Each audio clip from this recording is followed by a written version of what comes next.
Sacred Heart University Pioneers student athletes. Sacred Heart's Sports Information Director is Allison Hogue. Today we are joined by student athletes Sajeda Bonner, Nysera Pryor, and Olivia Tucker. We'll now take questions for the student athletes. Please state your name and affiliation at the beginning of each question. Alex Simon from Bay Area News Group and The Next. Really just for all three of you, what has the past, 60 hours been like going from playing in a conference tournament championship game to getting here? Olivia, if you don't mind starting. Yeah, it was an awesome feeling. To think 24 hours later after winning a championship, we were on a plane flying to California. So, just creating these memories with these girls, it's something that I'll never forget and I'll cherish forever too. Yeah, it was definitely a great feeling. We was watching Selection Sunday. It was just amazing to see, us play here, and it's just amazing to be here. Yeah, as a senior, I'm so thankful for this team. It was so exciting to celebrate every moment with them and with our coaching staff, and to be in California is amazing within a few hours, so I'm just so thankful. I hope you guys don't mind the wind that you're getting out here. I guess it's a little bit better than snow, but Sajeda, especially to win your first trip to the NCAA tournament in your home state, can you just describe what Sunday was like in that way?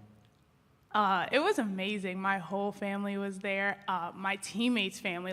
We were in another team's gym, but it felt like we were home because we had so much support. And I just felt coming to Sacred Heart, I was home, and that moment was so full circle for me. I loved it. Yeah, Olivia, I'll start with you for this, but Sajeda, I want to ask, since you both went to different schools first and transferred in here, just what has drawn you as you got into your college career to come to Sacred Heart to be a part of this program and to get to this point? Yeah, so Sacred Heart actually recruited me out of high school, so it was kind of a crazy story. I just didn't have a great freshman year at my previous school, and then Coach Minetti reached back out to me, and I visited campus, and the girls were just so welcoming, and it also was a strange time with COVID, but they just felt like a part of my family. So, just coming on campus, I knew that it was going to be my home for the next 4 years, so I was very thankful for her and my teammates as well. For me as well, Sacred Heart always felt like home from when I was younger, getting recruited by them. And to get the opportunity to come back after graduating, it was amazing. And to play for the 4 women that I play for, I think I'm forever grateful for them fully. And I'm so happy to be here. Nysera, as a freshman, what, drew you to this program, and especially in this moment that this is where you wanted to start your college career?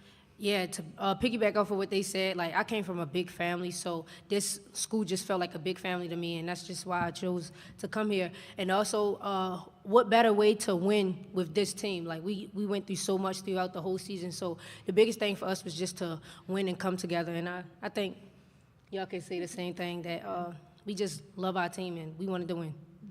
For Sajeda and Olivia, to see what Nysera has been able to do as a freshman, first time in the league, winning all 3 of the major conference awards. Just, is there, what can you guys speak to about her game and what has impressed you guys throughout this season? I'll go first. For me, what stands out about Nysera is her heart. She's so humble, she's so kind. Having a player like that in the NEC is unbelievable. And she comes to practice every single day, and her first thought is to help others. And I don't think I've seen a player like that in a really long time. So I think that's what separates her from every other player. And I think she's so deserving of every single award. To come in and be a freshman and lead a team like this, you're not going to see it again in a really long time. She made history, and her teammates continue to tell her how great she is. And I'm very proud of you. Thank you, Jay. Yeah, I also agree with everything that Sajeda said. Nai is very humble, she's very selfless, she's always looking to help others, and I think that's really important, especially with all the awards that she's getting, but she's well deserving of it. She comes into practice and works 110%, and she's pushing others as well and holding others accountable, and she's a great leader on and off the court, so I think that's what we really appreciated this season. Thanks. Allison Hogue, Sacred Heart Women's Basketball SID. This has been a tremendous season for you guys. You started off on not so the right path. You were 1-8 in non-conference play, and then you beat Fairfield, and all of a sudden you get to conference play, and you start going on a run. What changed? What adjustments did you make to get to where you are today? I would say the accountability part. We held each other accountable through everything, and I think we stuck together You know, Coach always talked about we ride the highs, survive the lows, and I think that's the biggest thing the whole season we did. I agree. I felt like I knew this team was special coming back from Christmas because we just were so connected. We were gone for about 5 days, and it was like we didn't skip a beat. So I was like, okay, this is a family, and everybody cares about each other. So I just knew we were going to turn it around at some point, and that's exactly what we did. And I also think we were still trying to figure out who we were. We had so many new players coming in. We had transfers, we had freshmen. It was like a brand new team, so we were still trying to figure out who we were. And I think we finally did, and then we created that bond on and off the court, and I think that's really what led to our success as well. And this question's for you, Sierra. You were recruited by Sacred Heart when you were being overlooked by other schools. And when you got to Sacred Heart, you started lighting up and you started getting these points, these steals, these rebounds, and then all of a sudden, you sweep every major award in the NEC. Did you ever think this would happen? No, I never. I never thought that I would ever get this many or more awards in the same year. But I always tell people that it don't matter where you play as long as you play your game. So that's the biggest thing for me is just playing my game and showing other people from my city that they can do the same thing. Just a quick follow-up on that one, Nasira. How do you get so many steals? I think it's just defense. That's always been my thing. You know, I always wanted to play defense that turned into my offense. So. Nai, what is the next step that you think you can or need to make with your game? I mean, it's a pretty incredible freshman year, but I assume you want to continue to do more beyond this. Oh, yeah. Definitely going to continue to lead my team, but also, you know, just working on my shot, you know, working on things that I need to get better at. And it's only up from here, so. So, Jada, I know when you were at Quinnipiac, you played in the WNIT. It's a little different with, you know, the March Madness behind, but what can you remember about postseason basketball from last year over there? Postseason basketball was a fight. I think every day in practice, you really had to lock in on the important things. The games, as I can remember, were tough. You played to the wire. You played other great teams that had great seasons. So for us, and what I can tell my team is that just keep doing what we've been doing, fighting, staying together as a team, and willing ourselves to a win. And I know, Olivia, if you want to start with this, you guys have just found out, you know, getting over here, but what have you guys been able to kind of see about Southern in the little bit of time you've had to look ahead to tomorrow's game? I mean, a lot of credit to our coaching staff just because they had to put together a scouting report, a game plan in less than 24 hours. So kudos to them, especially because I know it's been a lot of work. And then also my teammates as well. We've been locked into scout. So, I mean, I think we have a great game plan coming into it, and I have confidence in us. I mean, it's definitely going to be a tough game because everybody at this level, they've won a championship. So I think just coming in and just playing the game that we usually play. And I guess, Nai, if you want to start with this, to know that if you guys get this win tomorrow, it's the first NCAA tournament win in the school's history in that way on the women's basketball program. Is that a pretty big deal to be able to achieve at this point? Oh, yeah, for sure. And I think that we're going to come out, we're going to stick to the game plan, and the outcome should be the way that we want it to be. When you're playing at your best, what's the style of basketball we can expect to see from your team? Definitely pushing the pace. You know, we play our game, and I think that's the biggest thing for us is just to, you know, push in transition, play at our pace, don't take, you know, bad shots, take great possessions, and play defense. Who's someone on your team to watch tomorrow that isn't currently sitting on the podium? Everybody. My whole team is a bunch of dogs, so everybody, my whole team. And then I guess last one, back in December after that Army game, did you believe you'd be sitting here right now getting ready to play March Madness with the March Madness logo in front of you and behind you? That's a really good question. Yeah. We were a young team. I think after that Army game, we were just focused on getting the next win. I don't think we were even thinking about March Madness and how special this team could be. We just wanted the next win. We were hungry. Yeah, for sure. Any more questions for the student athletes? Thank you, Sajeda, Nasira, and Olivia. Good luck tomorrow. Thank you. We'll now take a short break and be back with Sacred Heart University head coach Jessica Minetti in a few minutes. Thank you. Thank you very much. Good luck.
As a reminder, please silence all cell phones. Welcome to today's press conference for the Sacred Heart University Pioneers head coach, Jessica Minetti. Sacred Heart's Sports Information Director is Allison Hogue. We'll now take questions for Coach Minetti. As a reminder, please state your name and affiliation at the beginning of your question. Alex Simon from Bay Area News Group in the Next. Jessica, to get to this point, and I mean, with March Madness behind you, has it settled in yet that you're at this stage? Oh my gosh, it's a dream come true. I think today in film, we were talking to the players about the little girl that got to watch March Madness for the first time.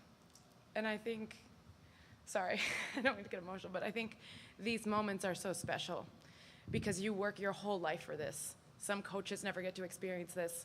Players who work their whole life, talented players, deserving players, don't get to experience this, and we are living that dream right now. So it's a true full circle moment, and we are so grateful to be here.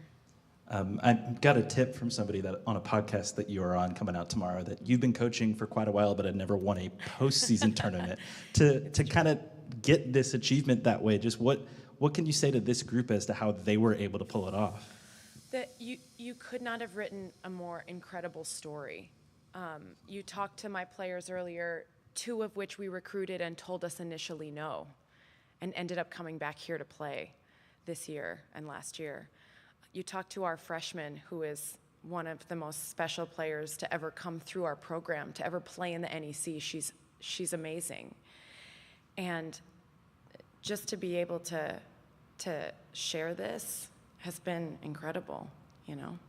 These are 2 upperclassmen that obviously they both said you recruited them before and you got them the second time that they opened up. But to hear them talk about Nye, who's a freshman, as she's a leader of the program, can you kind of speak to what that says about how Nye's viewed inside the program, that even as, you know, one of the younger players in the program, she's kind of stepped into that role?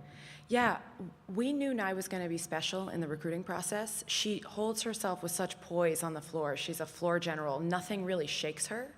Nothing rattles her. She's been a proven winner since before I even saw her play for the first time. And she has the respect of her teammates. She had it immediately when she got here. This is a kid who came very humble in the summer and said, man, I really hope to get 10 to 12 minutes this year on the floor. And we were like, what? 10 to 12 minutes? You're going to be our starting point guard. And I think she's so humble, it surprised her. And 5 games in, we named her a captain. We were searching for a little bit of leadership. We didn't really know the direction we were going to go. Like the players had mentioned, we were a new team, a young team, a team that didn't have a lot of playing experience. And so for her to come in and make this impact right away as a proven leader that they immediately respected, we finally had something to follow. And I think she brought our program to life once we decided we were going to have her as our leader. And she's never put us down. She's carried us the whole way gladly, and she would do it again if you asked. To get to this point, obviously, NCAA tournament, first time for you as a head coach. I'm sure we're happy to be here no matter what, but how do you view kind of being in the first 4 game as a head coach? Obviously, it's not the field of 64, it's the field of 68 you're in, but is there a different viewpoint at this point? I think our viewpoint is we've been so hungry. The whole season, we have had nothing to lose. Like we even said it before the championship game. We said, hey, FDU has everything to lose right now, and we don't. We were picked 6th. Nobody picked us but us, right? It was us versus everybody the whole season, and that's been what's been fueling our fire.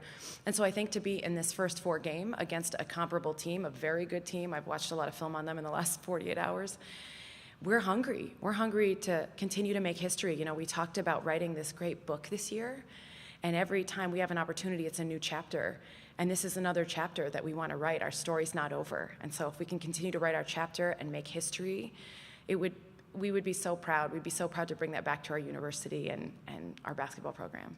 And I guess, you know, if you're a 16 seed directly into the first round against a 1 seed, that's a pretty daunting task. Yeah. To be in this, Yeah. and maybe you kind of said a comparable opponent, it's a chance for the program to get their first NCAA tournament win in the history. Is that kind of a selling point to the group to say, this is the chance you get on Wednesday? Oh, they are bought in.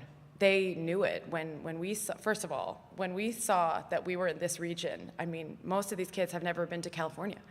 So for our players to have this experience to come here to a historic university, to play inside this pavilion and have this experience at March Madness is first and foremost amazing, right? Unforgettable. And then to have a winnable game, they were bought in. They're like, Coach, we're gonna win.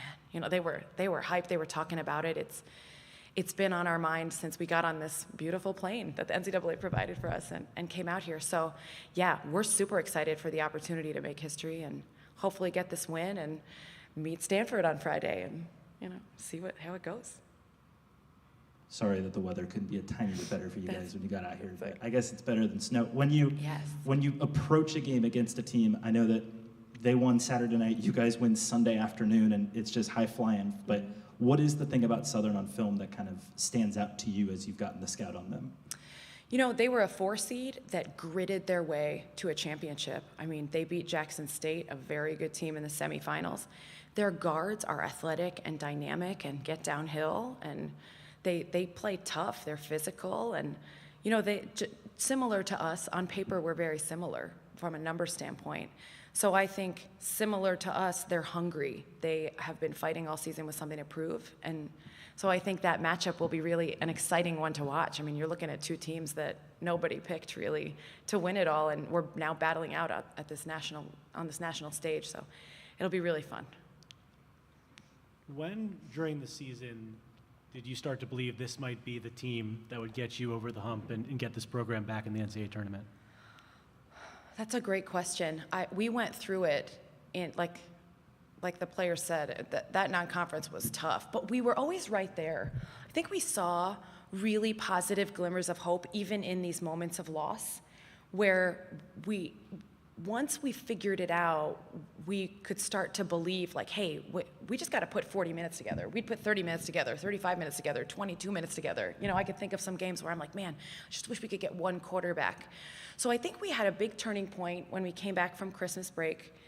We we had a bye, so we had scheduled a non-conference opponent, and we finally put 40 minutes together, played great, and won. And I think that win, I was talking to that coach the other day, and he was like, I think that win propelled you guys. And I think he's right. I think we just had to get that win under our belt to get some confidence.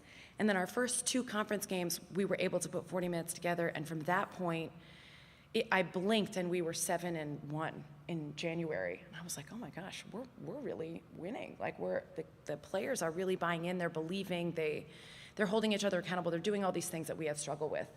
And so they really are close. They care about each other. They really believe in that family bond that they've created. And once they decided to play for each other is I think when I knew we had something really special going. And we finished the season very well, and we got to these playoffs, and they were just so hungry. And my assistant always told me, we're going to be fine. Everything. I'm very nervous. I'm always thinking about, you know, the things we have to be prepared for. But my assistant coaches and staff are amazing, and they were like, Coach, we're going to be fine. We got this. They want this. And I finally believed, and with 13 seconds left in the championship game, I finally smiled and was like, oh my God, we did it. So it was really kind of fun. Not with 14 seconds. It was the 13-second one. It was 13.7. Amelia Wood was on the free throw line. She hit a free throw to get us up 11. And in my brain, statistically, I was like, there's no statistical way we could lose now. And that's what I believed. I cracked my first smile.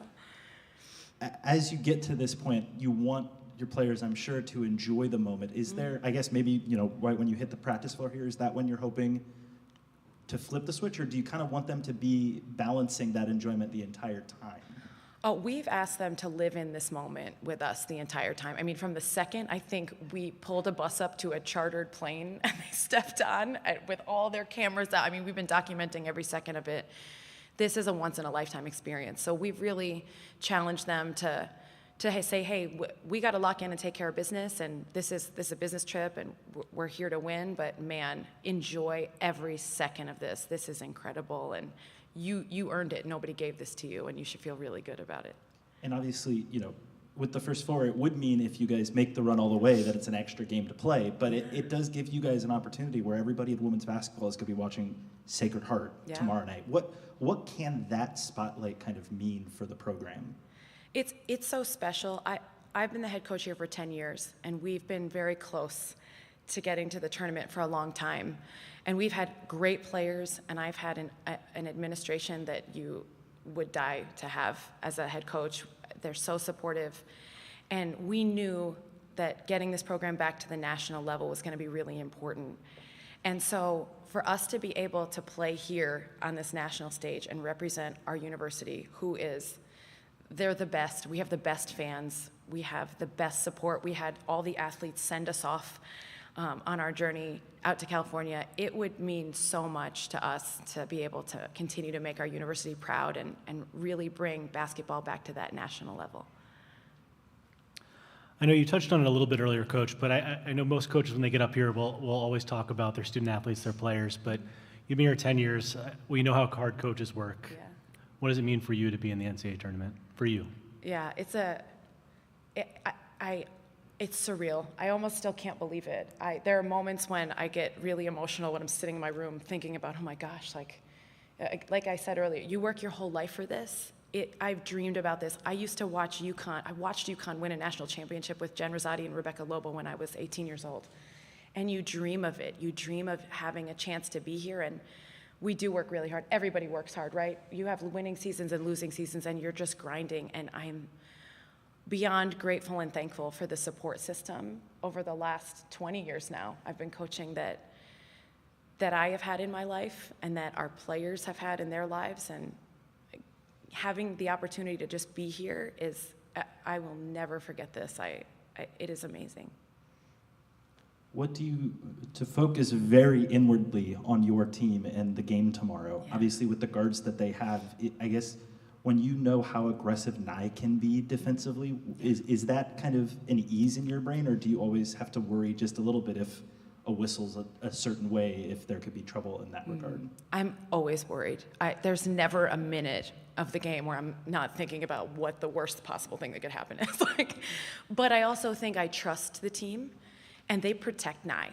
And Nye's really smart. I think, quick story, preseason, whenever freshmen come to practice, they come from high school where you can maul people. You can have 2 and 3 and 4 hand touches, and you can constantly have arm bars. So for the first month and a half of practice, every time Nye touched someone, we'd blow the whistle and call a foul. All freshmen, right? She would get so frustrated. She'd be like, oh, and she's such a competitor, and she'd be so mad. And I'm like, I promise you we'll save you. And she didn't believe us until we went to Quinnipiac, we scrimmaged, and in the scrimmage, she had 7 fouls. I'm not kidding, 7. And we were finally like, now do you see? And she was like, I got you, Coach, I got you. And I think from that point, freshmen have to go through those moments, but I think all our freshmen have learned how to be really smart. We play with some kids that have foul trouble, and I worry still, but I think our team really protects Nye, and I think Nye's smart enough now to understand how to play through some things. So that valuable playing experience as a freshman, you're looking at 25, 30 minutes a game over 28, 30 games. I'm a little more settled now with that trust. Yeah, I know a lot of coaches say at a certain point in their first season they're no longer freshmen. Are you kind of a believer in that regard, and or is she still? No, we said it. We said the other day before we started playoffs, we're like, hey, freshmen, you're sophomores now. So that's it. You have grown, you have minutes, you have experience. You're sophomores now. We don't make any more freshman mistakes and do freshman excuse things. So yeah, that was definitely our mentality. And I'll tell you what, we had 3 freshmen on the floor when that buzzer sounded. They are playing like seasoned veterans, and you couldn't be more proud of their growth as a class. Any more questions for Coach Minetti? Thanks so much, Coach. Good luck tomorrow. Thank you.